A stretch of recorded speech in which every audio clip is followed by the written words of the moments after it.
Hello, and welcome to CTR Cyber 5. 5 tips in 5 minutes to improve cybersecurity internal controls. I am your host, Jenny Hederman, Risk Counsel in the Office of the Comptroller. Our guest today is Scott Foote, Managing Director of the Phenomenati Group.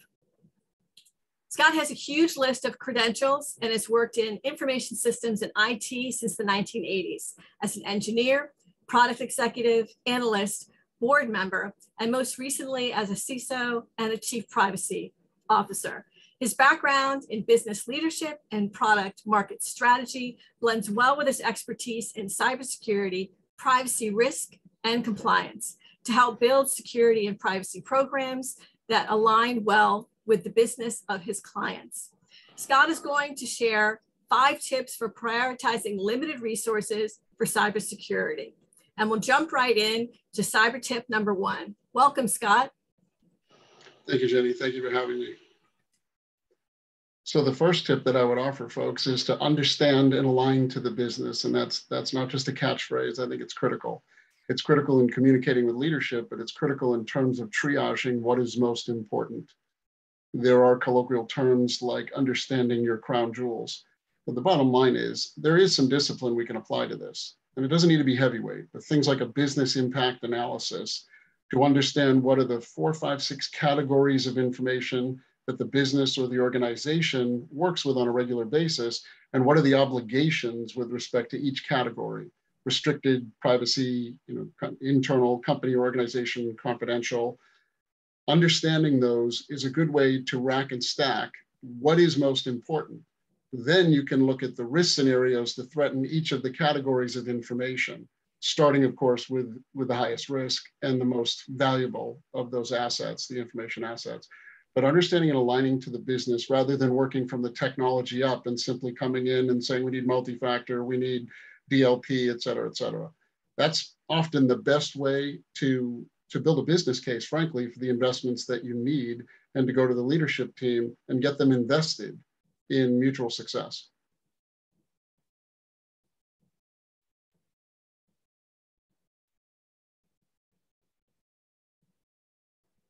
We can go right to cyber tip number 2. So with cyber tip number 2, identifying risks to the business, this is often done very abstractly. People talk loosely about things like what is the organization's risk appetite? And with a leadership team, that's simply abstract. I mean, they don't know how to measure that. I pejoratively usually say, what are the units of risk? If we're going to have that conversation, what are the units of risk? Instead, what I typically drive people to is to define a very small number, 4, 5, or 6 risk scenarios, ransomware being one that's on everyone's list today, but to specifically identify what are the threats interested in your business or your organization.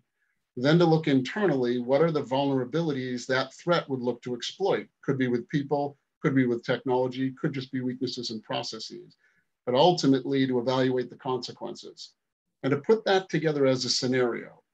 And then you talk about the likelihood and the impact, the 2 dimensions of risk. What is the likelihood of the threat exploiting the vulnerability, and what is the impact of those consequences? And I don't mean we've lost a server, I mean we've been ransomed, we're paying ransomware, we're paying the defer firms, we might be paying credit services if privacy information has been exploited.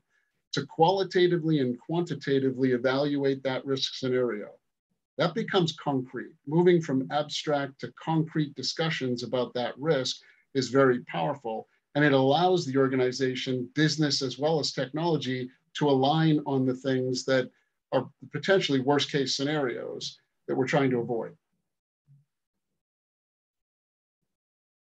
Great. On to cyber tip number 3. Prioritize by risk.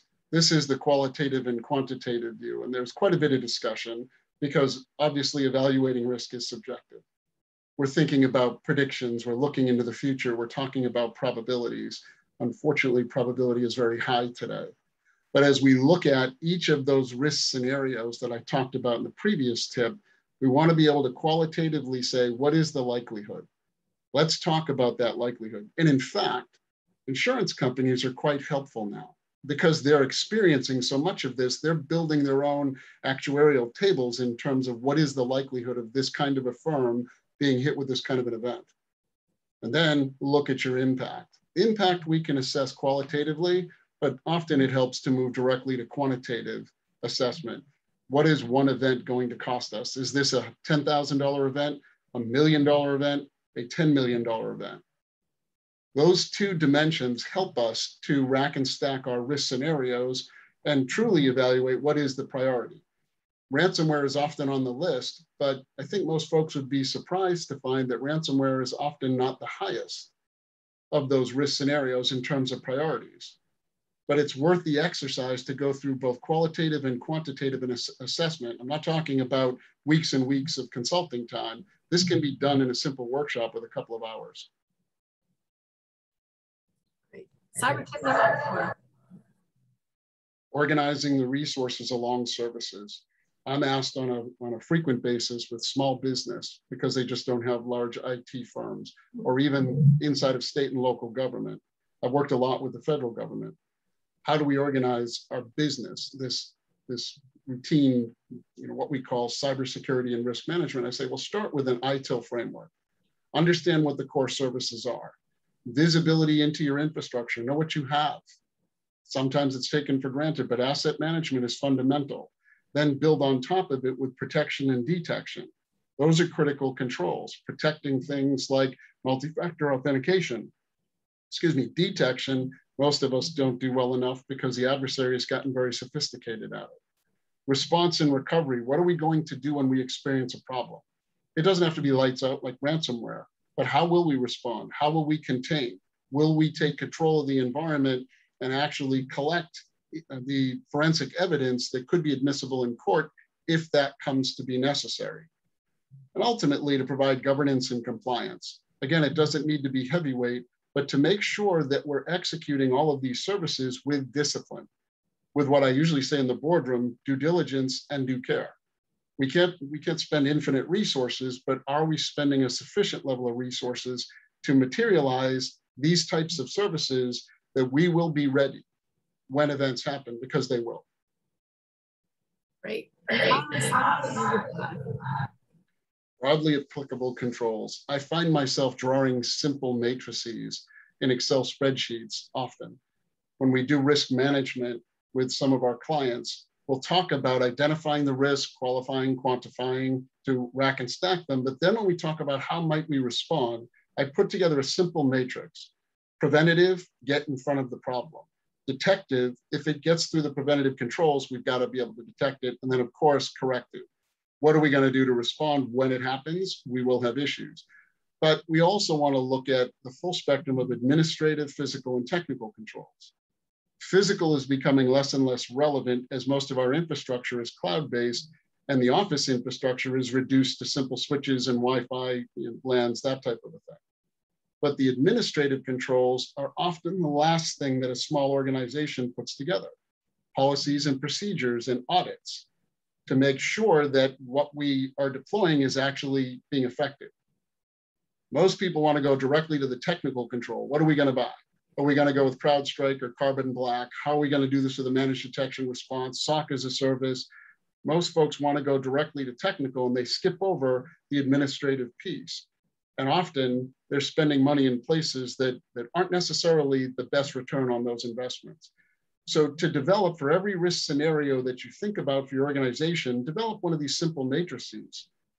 Before, during, and after, preventative, detective, and corrective. And then what am I going to do administratively as well as physically and technically to try to reduce the likelihood and impact of an event anywhere in engagement with the adversary. It's a simple matrix, but it can be very powerful in terms of communicating why we're making the investments we are. Great. Thank you so much. I really appreciate you coming today. For more information on cybersecurity internal controls and CTR Cyber, check out our cyber page at macomptroller.org. Thanks for watching us on CTR Cyber 5. We'll see you again.